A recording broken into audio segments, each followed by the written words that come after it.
Hey, welcome to the Ron Johnson Discipleship Podcast. So glad you could be with us again on this Thursday morning, or whenever you happen to be taking a moment to listen to us. We're grateful for your partnership as we are committed each week to connecting the dots between a Christian worldview and what's going on in our larger culture.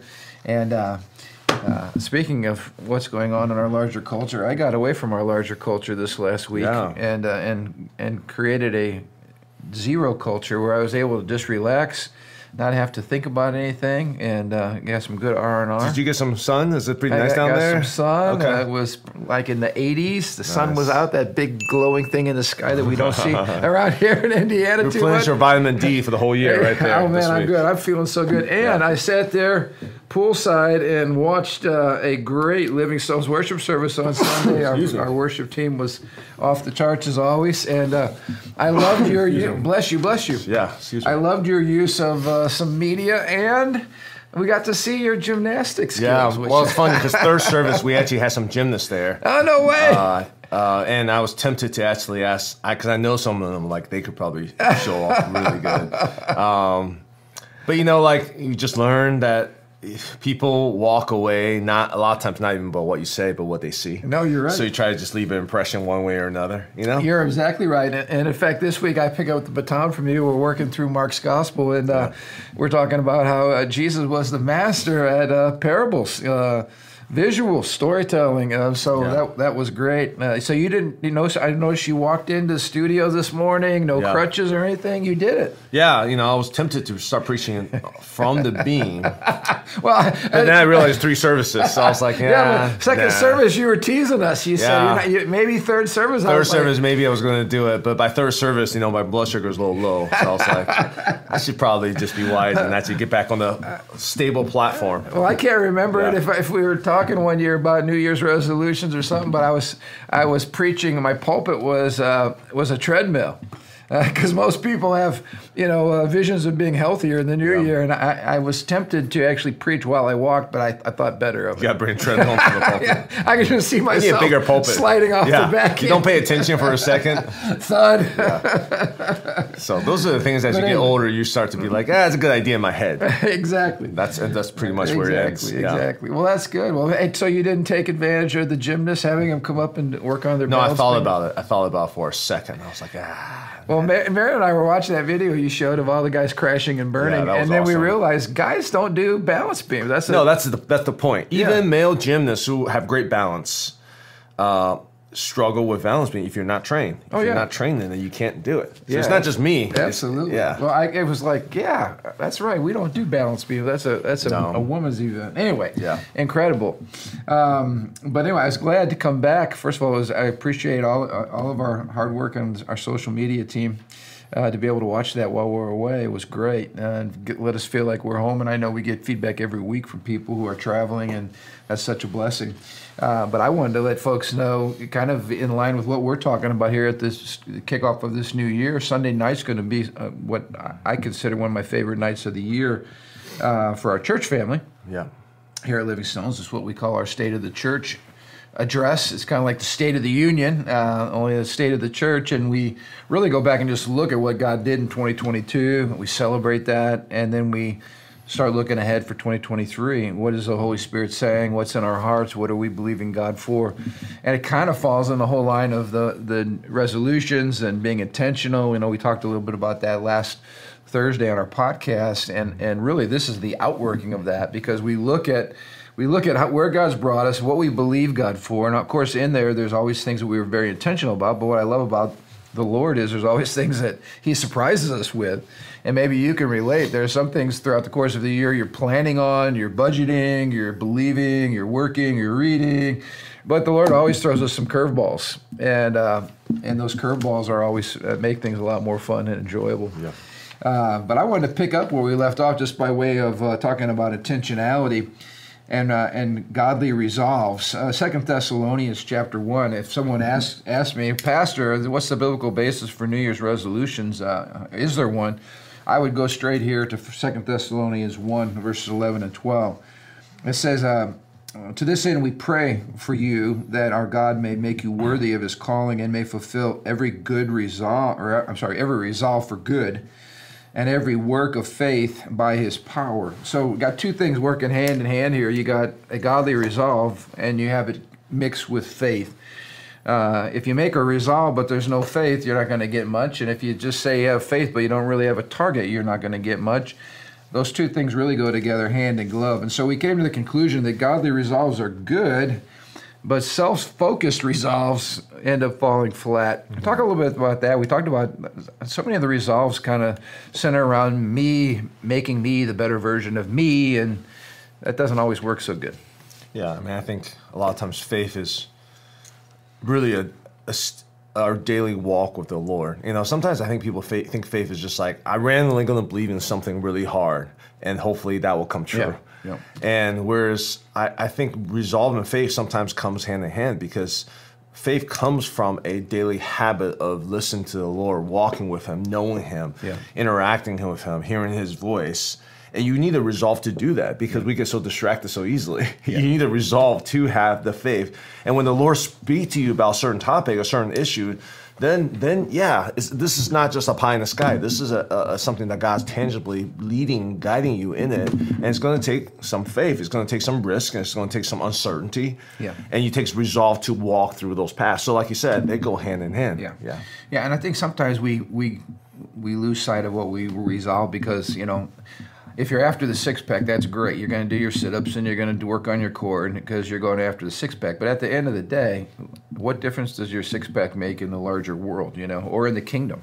Not a lot. And so I think, again, all these focuses on me, a better me, end up falling flat, because I'm not that exciting, I'm not that big, I'm not that worthy of my full investment. And I think it kind of gets us back to the point we made, too, that really resolutions are about stewardship.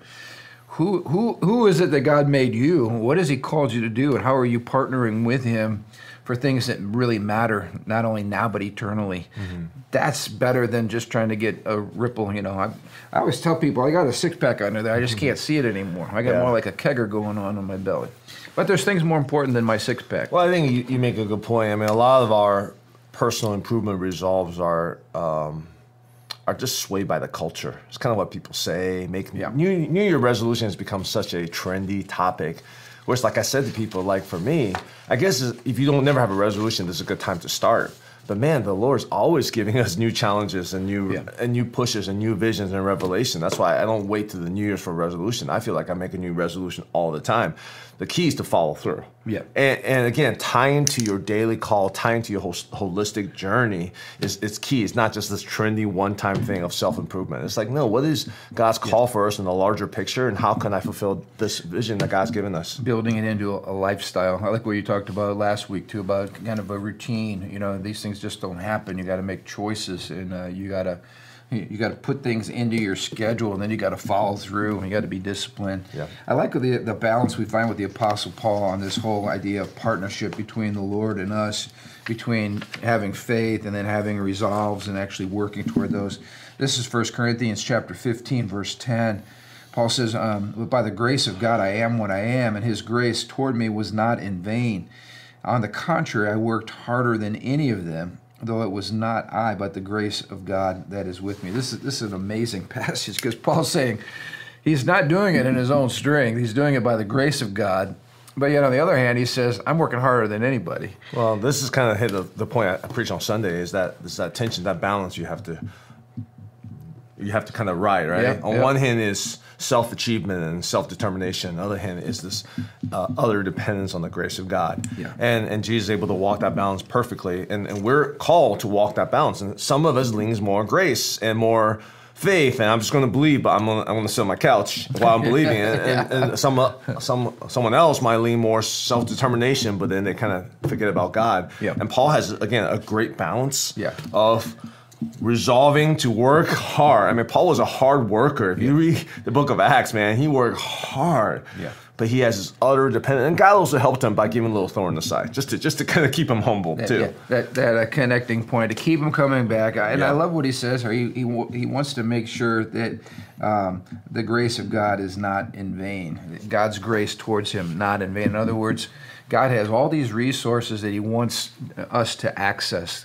And this is good, maybe a good reminder for those of us that are really looking at some significant change, wanting transformation, wanting to be more available to the Lord. You know, it's the superabundant grace that's available that Paul says, don't make it something that's used in vain or not used at all, wasted. Make sure we learn how to access the grace of God. Well, I think that's one of my, key parables in the Bible when you talk about the parable of the talents. We in America, just by comparison, I don't care who you are. You living in the United States of America have been given so much grace, access to resource, opportunity, challenges. Yeah, it's not all equal. Everyone is not all equal, but just compared to everyone else in the world, we have been given so much grace. Yeah. And that in itself, as a Christian, says we need, above all other things, we need to be working so hard to steward the time, the resource, the luxury that we have, Absolutely. And I think Paul really hits on that. Yeah, no, that's good. And none of this works, which kind of leads us to our second point. You're not going to move forward if you simply believe that you're destined to fail, And as we said, there's a lot of people that go to one or two extremes. Either you have this self-improvement optimism that you're going to be the best you, or you just, on the other side, you're like, it's not going to work anyway. I'm not even going to try. It didn't work last time. It's not going to work anymore. Right. Yeah, and you just have this expectation of failure, which is another thing that I think is using the grace of God in vain. We should not have an expectation for failure in the church, and yet many churches have very small visions. They don't take any risks. They play it safe. And if anybody does have enough courage to step out in faith, there's 10 people ready to, clobber him on the head, knock him back down, put him in his place. I love the passage in the Bible. It talks about the power of belief. Of course, we all have read about the 12 spies and Caleb and Joshua who had a different spirit about them. But the Bible says Caleb quieted the people. They were all in an uproar. And he said, let us go up at once and occupy it, for we are well able to overcome it. Then the men who had gone up with him said, we're not able. They gave a directly opposite report. We're not able to go up against the people, for they're stronger than we are. So they brought to the people of Israel a bad report of the land that they had spied out, saying, the land which we have gone to spy out is a land that devours its inhabitants. All the people that we saw are of great height. And they saw the Nephilim, and they said, we seemed to ourselves like grasshoppers, and so we seemed to them. This is crazy to me, in that you have a situation where people can go through the same journey, same experience, same promises from God, and yet have two completely different outcomes. And the sad thing is, I've seen this to be true. If you believe you can do it, you will. If you believe that you can't do it, you will. You won't be able to do it. Whatever your expectations are and whatever your beliefs are almost become self-fulfilling prophecies. So as we're going through life, and I know we've seen this even as we approach certain things here at Living Stones. For instance, we all live in the same America. We all read the same news. We all experience the same economic realities, whatever the challenges are. But you can look at two different people or two different churches. How they respond to what's going on can be night and day. And you could have two different, completely different outcomes based on simply the expectation of either we're going to succeed or we're going to fail. Again, back to the power of beliefs. Yeah. Caleb says, let's take it now. We can conquer it. And the other guys say we can't. They're too strong. The land devours us. The people are huge. There's giants in the land.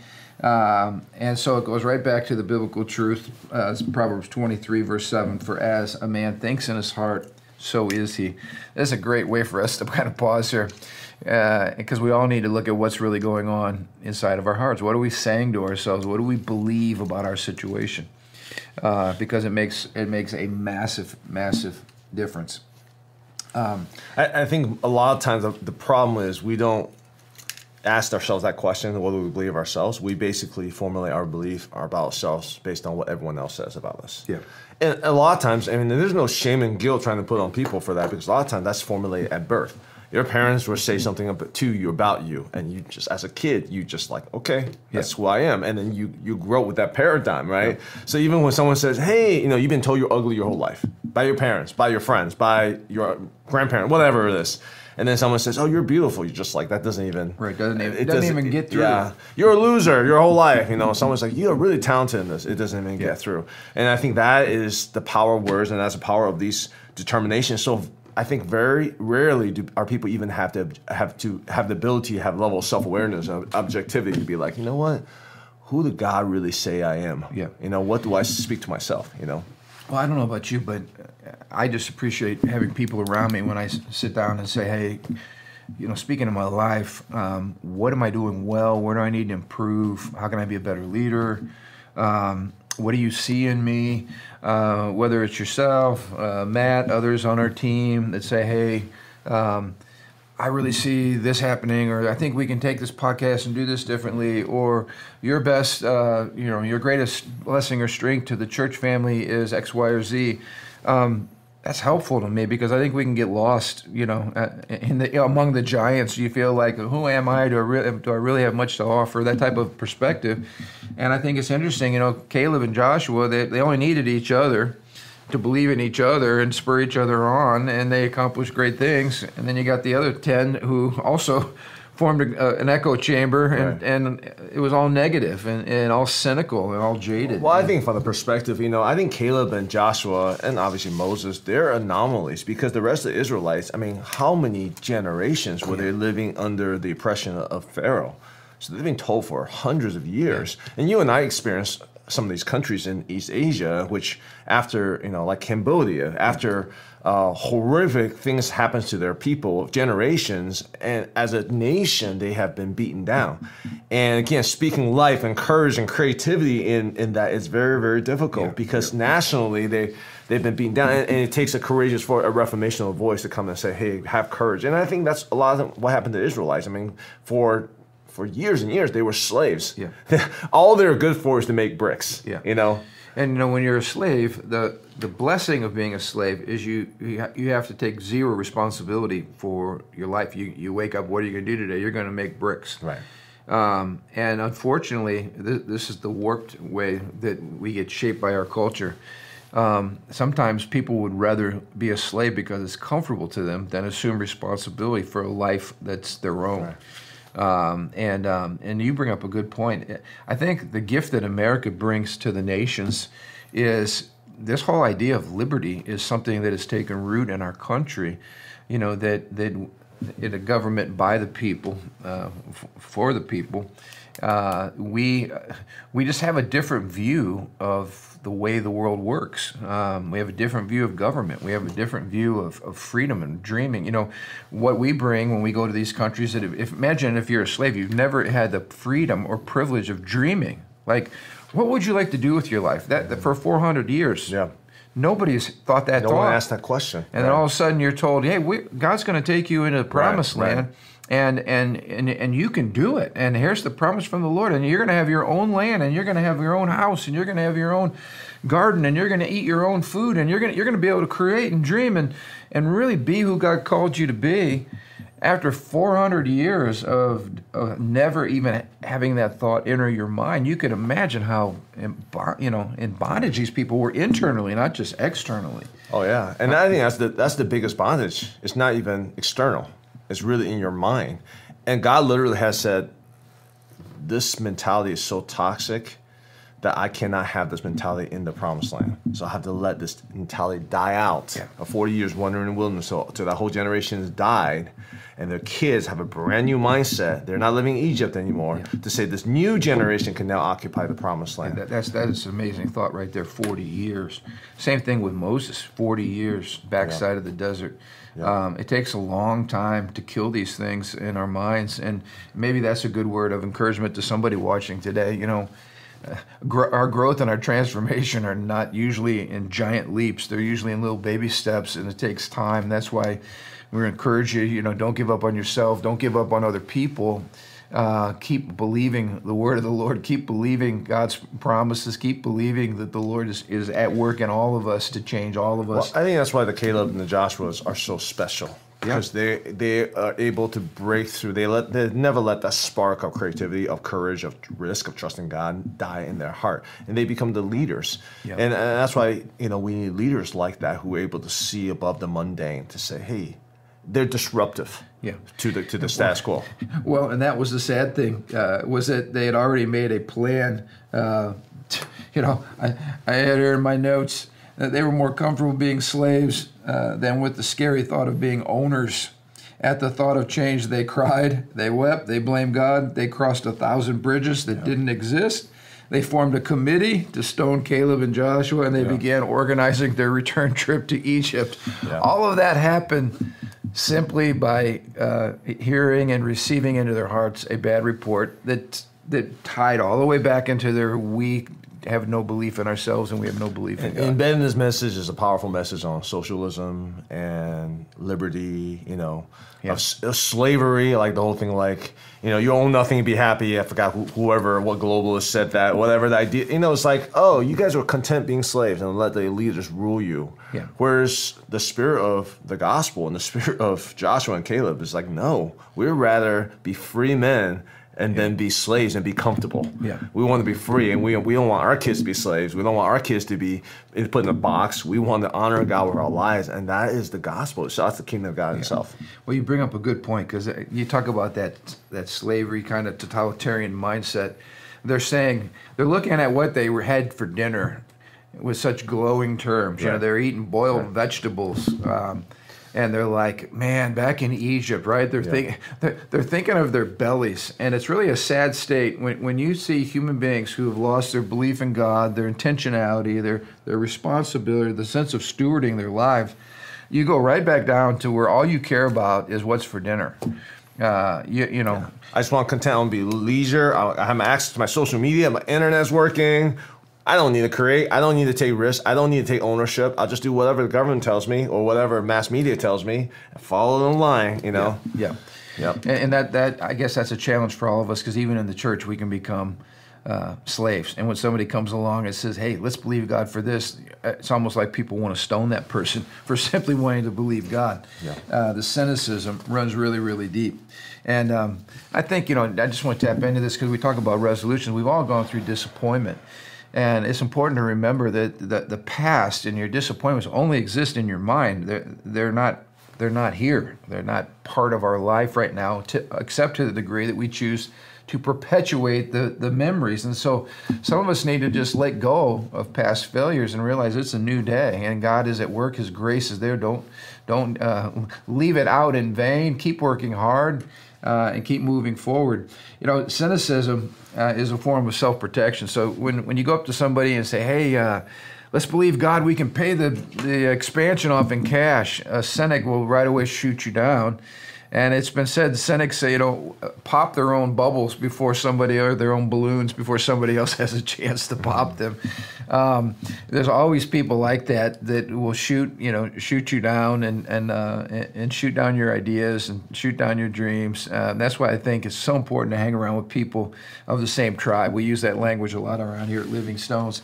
Don't be a part of the balloon popping tribe, and don't be a part of popping somebody else's balloons and their dreams. I think that's an issue to me, really, of the balance, because I also see people with all kind of vision and talk, right, and then they never put feet to it because they haven't counted the cost. So it's interesting. Jesus asks us to have faith, but he also says before you build a tower, before you go to war, count the costs. Yeah. Make sure you know where you're signing up for. Yeah. Well, we talked about, self-awareness is huge. And if I'm saying, hey, you guys, I'm gonna make the Chicago Bulls basketball team this year. I'm so excited. I'm gonna train. I'm gonna work hard. I would hope that somebody would say, Pastor.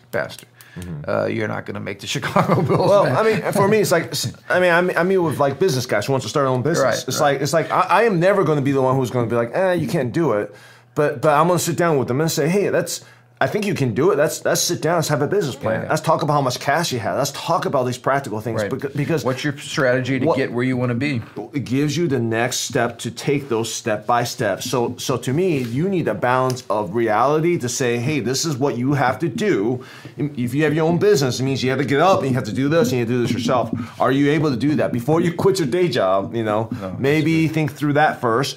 Well, you're popping my butt. Well, I'm not. I'm actually believing you, but I'm believing you by telling you these are the practical steps to take next, right? And having people like that in your life is such a valuable asset. So you're not living off in la-la land of I can do anything, but you're also not shooting yourself in the foot, popping your own bubbles, and living in this self-destructive world. And that's what it draws me. It's like those people who are like, they're not going to make a judgment. They're going to say, hey, I'm going to help you. I'm going to help you connect the dots to say, let's take action. And I think God's called us, like even when everything said, Paul, he's an action taker. He's a doer. He doesn't just talk about it. Yeah, but the doing, and I think this is our point just as a reminder, the doing starts in a belief in your mind that simply says, I believe I can do this. I believe with the Lord I can do this. I believe with discipline, with help, by the grace of God, I can do this. And we've all seen these are practical examples of limiting beliefs. We talk about, for instance, the invisible fence, right? Yeah. There's no fence out there, but those dogs have been trained. All they have to do is hear that little beep, and in their mind, they know that if they take a few more steps, there's pain that's going to be happening. Or I've seen the fishbowl illustration where you have a giant aquarium and you have a clear glass here. Well, the fish keep bumping their heads into the glass, and they realize, oh, I cannot make it through. And then you take the glass out, and those fish will never go farther than where that glass sheet was, because in their minds, it is an invisible barrier that tells them that you can't go any farther. I think we have a lot of those invisible glass barriers, glass ceilings in our hearts that keep us from even trying to do new things, let alone, great things. I think that's the takeaway, is that the prison in our mind is often way more captivating, way more powerful than the physical external prisons that's put on us. Yeah. Well, how about the mile barrier? Remember before the 4-minute mile, breaking the 4-minute mile? Mm-hmm. No one could do that. In fact, they said if you tried to do that, it could kill you. It could be hazardous to your health. And then as soon as I think his name was Roger Bannister, I believe, as soon as he broke that 4-minute mile barrier, right after that, a number of other people did, but that had been in place for I don't know how long, all of history. Right. And then that was something where people said, no, you can do that. Or the sound barrier, if you reach the speed of sound, your plane will blow up, but somebody had to be willing to break the barrier. Right. And those are always the people that help us get past our sense of self-limitation, and we need those people in our lives. I just made a list, and maybe it'd be helpful for our listeners to make a list at some point, to pause and to deal with the scarcity mentality in your mind. Where is it that you just believe you can't, or that God's not enough, or that God can't, or that God won't, or those types of things? I would do this, but what are the limiting beliefs? And I sat down at one point and wrote out my top 5 limiting beliefs. And maybe you can relate to this. Maybe you should create your own list and begin attacking these things. Number 1, I said I'm just too busy. I would like to do that, but I'm too busy. In fact, let me be more specific. People have said to me over the years, Pastor Ron, you need to write a book. You need, when is your book coming out? Blah, blah, blah, which I take that as a compliment. And this is when I sat down and I said, what are my limiting thoughts as to why I can't write a book? Number 1, I'm too busy. Mm-hmm. Number 2, too few resources. Number 3, too few skills, just not skilled. Number 4, nothing to say or to add. Not that I don't have something to say, but what I have to say might not be new, so why say it? And then lack of ability. I'm just not good when I sit down and try to write. So those were 5 beliefs that I had that are acting to keep me caged in a box as it relates to being able to write a book. Now, that's just as it relates to that thing. But if you think about whatever your goal is or your challenge is, and then pause for a minute and say, what am I telling myself about actually attempting to do that? Those are you'll identify your limiting beliefs that way. And you actually have to do that because you'll never get any farther until you address those, Yep. I love God's question to Moses. Moses had all these excuses, right? And God simply said to him, what's in your hand? As you pointed out, we don't live in a land of scarcity. The fact, too few resources, too few skills, all these are excuses basically that I had in my mind.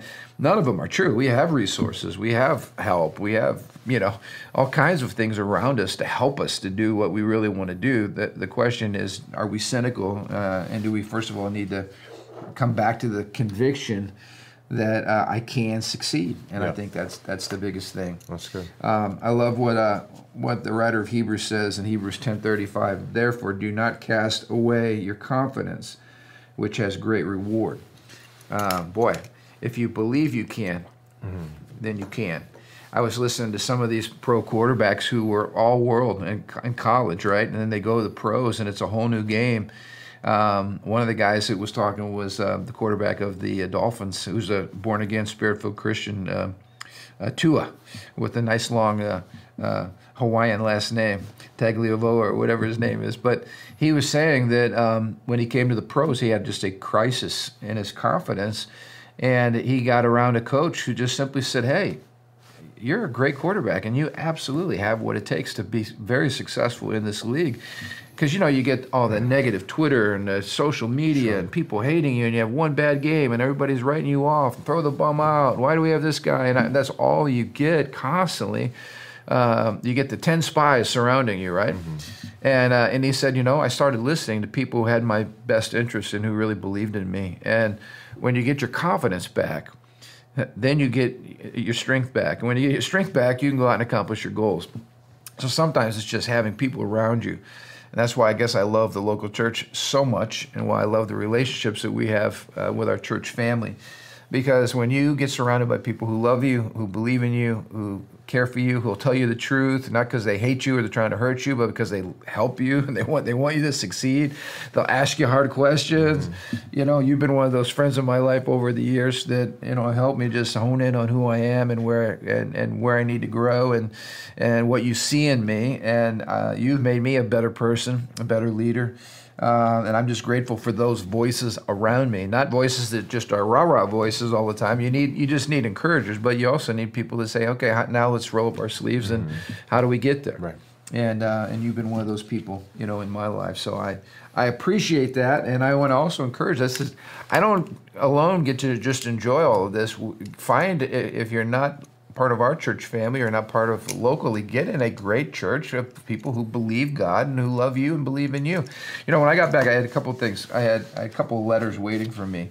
One was a nice handwritten letter from a mutual friend of ours who it was 2 pages of heart gush. She was just saying, thank you and the church family at Living Stones for always being there for me, always challenging me, always speaking the truth, challenging me to be a better husband, a better father, a better man.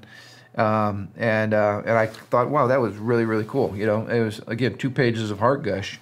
I get messages every week from people who are saying, one lady couldn't make the church service last Sunday. She was at home. She was dealing with a problem with her knee or something where she had to be on crutches. And during the service, God healed her. And she got up and there was no pain in her knee. I love being a part of an environment like that where people just experience the blessing of being in a tribe of people who are supportive and who really say, let's do that. We can do this together. And that, go back to where we started. That's what's going to happen Sunday night is look what God's done. Look at what we've been able to accomplish with him. And now let's believe and ask and seek him for what he wants to do with us in 2023. That is, in a nutshell, the reason why I am a perpetual optimist as it relates to the kingdom, because God's always up to something good. He's got amazing resources. He has no limitations, and he invites us to join him. What a cool gig. Yeah, and he's the one who's ultimately in control. Doesn't matter what scheming politicians or whatever, it doesn't matter. God's always in control at the end of the day. We see that over history over and over again. So, amen. So, hey, if you're watching this is providential as well. You can do it. You have amazing resources. You have amazing gifts God's given you. What is it? What are the dreams that God's put in your heart? What are the kingdom dreams of partnership where the Lord's inviting you to join him? And none of this will happen if we don't deal with, again, the power of belief. So we hope this is helpful. Be intentional about what you're doing and be able to begin limiting those or be able to focus on those limiting beliefs that are keeping you back. And let's be people of the word. Let's believe God. Let's let his report be our report. And let's go take the land this year and see what God's going to do. Thanks so much for tuning in. I look forward to seeing you next week.